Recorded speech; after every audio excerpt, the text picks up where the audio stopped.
রহমত সাহেব বাসায় আছেন? রহমত সাহেব, কি ব্যাপার এত রাত্রে আপনারা এখানে? কি হয়েছে? কি হয়েছে মানে? কিছু এবার কি বাকি আছে? আপনার আব্বারা ডাক দেন, সমিতির কিস্তি দিতে হইব। এখন এই মুহূর্তে কিস্তির টাকা নিয়ে তারপরে যাবো। ফাইজলামি পাইছেন আপনারা? ফাইজলামি মানে? ফাইজলিন না তো কি, তোমার বাপে তোমার এনে ব্যবসা করে। কিরে মা, কি হয়েছে? আব্বা কিছু হয় নাই, তুমি ভিতরে থাকো। এত লোকজন আছে কে? কিছু হয় নাই। ওই সমিতির কিস্তিটার জন্য আইছি, কিস্তির টাকাটা এখন দেন। আইসে আইসে ল্যাংরায় পড়ে থাকে, মায়েরাতে ব্যবসা করায়।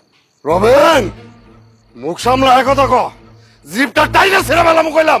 দেখছেন দেখছেন চোরের বাপের বড় গলা। আপনি আপনার মাইয়া নিয়ে এই গ্রাম ছাড়বেন, এখানে আর থাকতে পারবেন না। আপনার মায়ের নামে অনেক রিপোর্ট আছে, গ্রামে অসামাজিক কর্মকাণ্ড করে।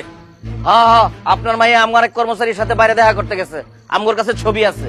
আপনি যেহেতু মাইয়া লয়ে ব্যবসায় শুরু করছেন, আমগো সমিতির টাকাটা দিয়ে দেন। আপনার কারণে কি আমগোর চাকরি যাইবো নাকি? আজকে কিন্তু টাকা ছাড়া এনতে যাইতেছি না। ওই টাকা দেন, নাহলে গ্রাম ছাড়েন। কেন আপনার এলাকা সামু কেন? হ্যাঁ, আজকে আমগো এই অবস্থা দেখা আপনারা যা খুশি তাই কইবেন, আমগো উপরে অন্য একটা অপবাদ দিবেন, আমরা সহ্য করবো? চুপ, একদম চুপ। তুই যে কিস্তির পড়া লাগে প্রশ্ন নষ্ট করছ, আমরা কি কেউ কিছু জানি না? তোর বাপের কাছে এলাকার অনেকেই টাকা পায়। এখন যদি ব্যবসা নামছ, সবার আগে কিস্তির টাকাটা দে।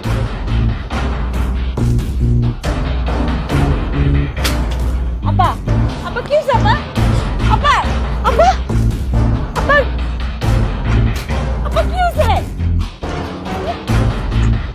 আব্বা, এই, আব্বা কি হইছে?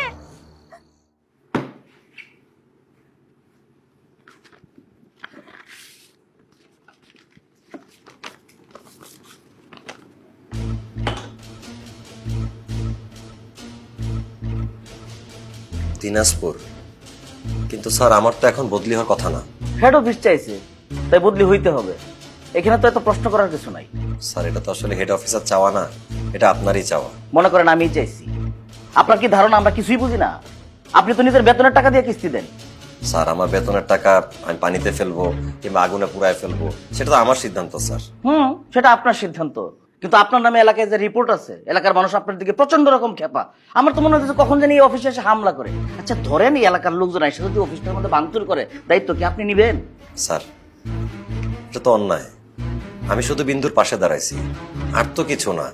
আমাদের মধ্যে কোনো আজে বাজে সম্পর্কও নাই। কিন্তু এলাকার মানুষ এটা বুঝে না। এলাকার মানুষ আপনার এই এলাকায় দেখতে চাইতেছে না। এই জন্য যে জায়গায় বদলি করছি, চাকরির মায়া থাকলে ওইখানে গিয়ে মজা করে চাকরি করেন যান। স্যার এটা আসলেই অনেক অন্যায়। আপনি গুন্ডাদের কথায় সায় দিলেন, এই গুন্ডারাই আপনাকে একদিন অনেক বড় ক্ষতি করবে। আরে আপনি জানতো, এত পক পক করেন না। যত সব চাকরি করতে আছেন না,